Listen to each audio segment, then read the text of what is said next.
You do not trust yourself anymore. You might pretend you do. You might smile when someone compliments your confidence, or nod when someone says you seem sure of yourself. But deep inside, in the quiet moments when no one is watching, you feel the truth. You hesitate. You overthink. You ask everyone around you for advice.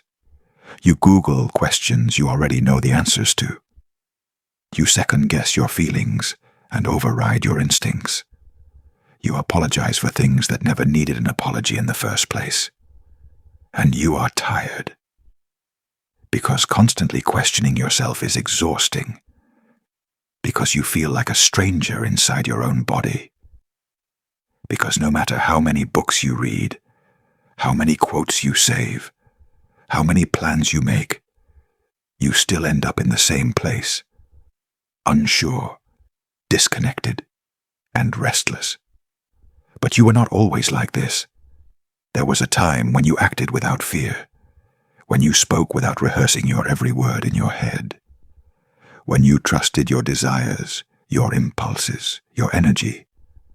And if you trace it back far enough, you will find that the moment you stopped trusting yourself was the moment someone else convinced you that your truth was invalid. Maybe it started in childhood. Maybe you had caregivers who minimized your feelings. You said you were sad, they told you to be grateful. You said you were scared, they laughed it off. You said you were hurt, they called you dramatic. And so, without even realizing it, you learned that your emotional world was unreliable. You learned to distrust the most basic signals your body and mind were sending. You learned that doubt was safer than honesty. Or maybe you were constantly corrected, not taught with patience but scolded into silence, not shown alternatives but shamed for mistakes. And somewhere between punishment and perfectionism, you developed a dangerous belief. If I cannot be perfect, I should not try at all. That belief follows you even now. It lives in the way you stall before starting. It lives in your fear of failure. It lives in the way you envy people who seem bold, while telling yourself you are just not like them. But that is a lie. You were not born unsure. You were trained to become that way. Our culture glorifies external validation. You are told that the more you succeed in the world's eyes, the more right your decisions must have been. You chase likes, you chase praise, you chase approval. Not because you are shallow, but because you are terrified that without it, you do not exist. Every time you scroll past someone who seems more accomplished, more attractive, more certain, you compare. And every comparison chips away at your inner knowing, until eventually you do not even know what you want anymore. You only know what you should want. You only know what gets applause. But self-trust cannot be downloaded. It cannot be mimicked. It has to be rebuilt, brick by brick, in small, ordinary moments where you choose yourself again. When you say no to something that drains you. When you say yes to something that excites you, even if no one else understands. When you stop asking everyone what they would do, and instead ask, what do I need right now? And yes, it will feel unfamiliar. It will feel risky. Because trusting yourself means disappointing others. It means choosing an inner peace that often looks like rebellion. But here is the truth most people never tell you. You cannot love yourself if you do not trust yourself. And you cannot trust yourself if you keep abandoning what you feel in favor of what others expect. So if you want to come home to yourself, you have to start listening again, not to the noise outside, but to the whisper inside, the one that says, I know who I am. Even if they do not. You might not be ready to shout it, but you can start by not silencing it, Because the voice you're trying to find again, it never truly left you. It was just waiting for you to remember. There is a moment that happens in almost every life, a quiet breaking point, when the inner voice that once felt strong now only echoes. You make a decision, and afterward you regret it. You follow your instinct, and things fall apart. You speak up for yourself, and you get punished for it. And then something begins to crack. Not all at once, but slowly, like hairline fractures in your sense of identity. You start thinking, maybe I cannot be trusted. Maybe I make bad choices. Maybe I am the problem. But this is where the misunderstanding begins. Because failure does not mean you were wrong to trust yourself. It only means you are human. And learning to trust yourself does not mean you will never fall. It means you will have your own back when you do. The reason you do not trust yourself is not because you lack wisdom. It is because you judge yourself harshly when your wisdom does not lead to perfection. You hold yourself to impossible standards. You expect yourself to predict the unpredictable. You think that trusting yourself should always result in success, smooth outcomes, and no regrets. But that is not trust. That is control. And control is the enemy of self-connection. True self-trust sounds like, I made the best decision I could with what I knew. I will learn from this, not punish myself for it. I will keep showing up for myself, even when it gets messy. You have to realize something no one teaches you growing up. Self-trust is not about always being right. It is about being willing to listen inward again, even after you have been wrong. The reason you feel lost is not because you lack guidance. It is because you have spent so long looking for it everywhere, but within. You have followed trends. You have followed advice. You have followed the paths that looked good on paper. And you have ignored the tug in your chest that whispered, "This is not me." That whisper is not random. It is your truth. It may not be popular. It may not make everyone comfortable, but it is yours. And the longer you ignore it, the further you drift from your inner alignment, until eventually you forget what it even sounds like. But just like a muscle, your self-trust can grow stronger if you are willing to exercise it. Start small.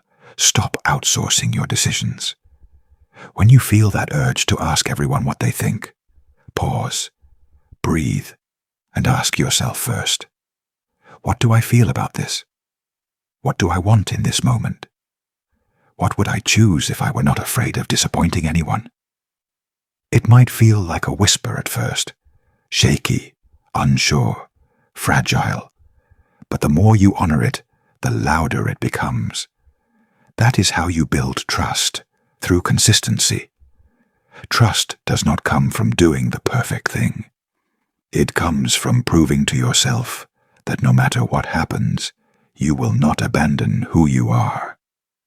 And here is where it gets uncomfortable.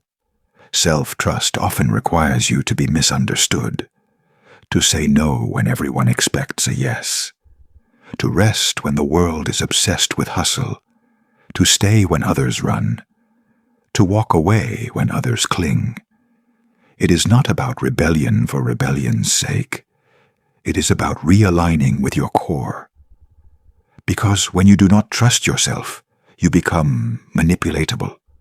You fall for fake confidence. You chase hollow advice. You live life as a performance, smiling outside, crumbling inside. But when you do trust yourself, you become magnetic. You stop asking for permission. You stop shrinking to fit. You stop waiting for signs that already live within you. People may not always like it, but they will feel it. That inner clarity, that quiet strength, that glow of someone who is not looking for approval, because they already gave it to themselves. And that is the real freedom, not in never being afraid, not in always being right, but in standing firmly in who you are, even when fear and doubt try to pull you away. Think back to the times in your life when you felt most alive, most at peace, most connected. Chances are those were moments when you trusted yourself, when you made a choice that made no sense to anyone else, but felt right to you. When you left the job, when you stayed single, when you started over, when you spoke your truth, when you finally stopped explaining. You were not being reckless. You were being real. That is your power. It has always been there, underneath the hesitation, underneath the noise, underneath the years of doubting your own voice. And now, your only task is to return to it. Not overnight, not perfectly, but intentionally. One decision at a time, one boundary at a time, one honest moment at a time. Because self-trust is not something you magically wake up with. It is something you re-earn every day you choose to believe. I may not know where this road leads, but I know who I am as I walk it. So many of us grow up learning how to please others, how to keep the peace, how to be what the world wants us to be. But no one teaches us how to listen inward. No one teaches us how to validate our own emotions, how to sit in discomfort without numbing it, how to say, I feel this way, and that's enough reason to pay attention. Instead, we're taught to perform, to succeed, to impress, to survive by fitting in. And slowly, almost silently, we learn to betray ourselves in the process. We say yes when we mean no. We laugh at jokes that hurt. We stay in situations that drain our soul because we do not want to seem dramatic. We suppress what we feel just to be easy to be around. This is how self-abandonment becomes a habit. It feels safer to disconnect than to disappoint. It feels easier to numb than to face truth. But in those quiet sacrifices, you lose your voice. Until one day you wake up and you do not know what you want anymore. You do not know what is real or what is just performance. You are moving through life trying to keep it all together, but inside you feel completely scattered. This is what happens when you spend too long silencing your inner world. It doesn't disappear. It just stops trusting you back. But here is the good news.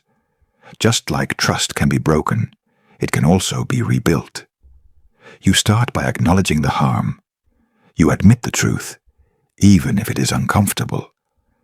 I have not been listening to myself. I have been avoiding what I feel. I have been pretending just to be accepted. And that kind of honesty is not weakness. It is the foundation of healing. Because trust is born not in perfection, but in honesty, in consistency, in choosing to return to yourself again and again, no matter how long you have been gone. You rebuild trust when you stop minimizing your needs, when you say, "This matters to me," and actually act like it does. You rebuild trust when you set boundaries and honor them, even when it makes others uncomfortable. You rebuild trust when you stop ghosting yourself, when you stop running from your emotions and instead say, "I am here. I am listening." And yes, it will feel unfamiliar, even scary, because when you have lived disconnected from yourself for so long, even peace can feel like danger. You may second-guess yourself. You may feel tempted to go back to what is familiar, even if it hurt you. But that is not a sign to quit. It is a sign you are growing. The path back to self-trust is not paved with certainty. It is paved with integrity. Not doing what feels comfortable, but doing what feels true. There will be times when your choices do not make sense to others, when people project their own fears onto you, when you feel like the only one walking a different road. But you must remember, you are not here to live a life that makes sense to everyone.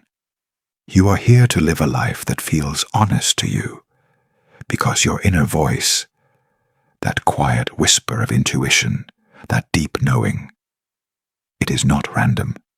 It is not naive. It is not weak. It is your compass, and it has been trying to guide you all along.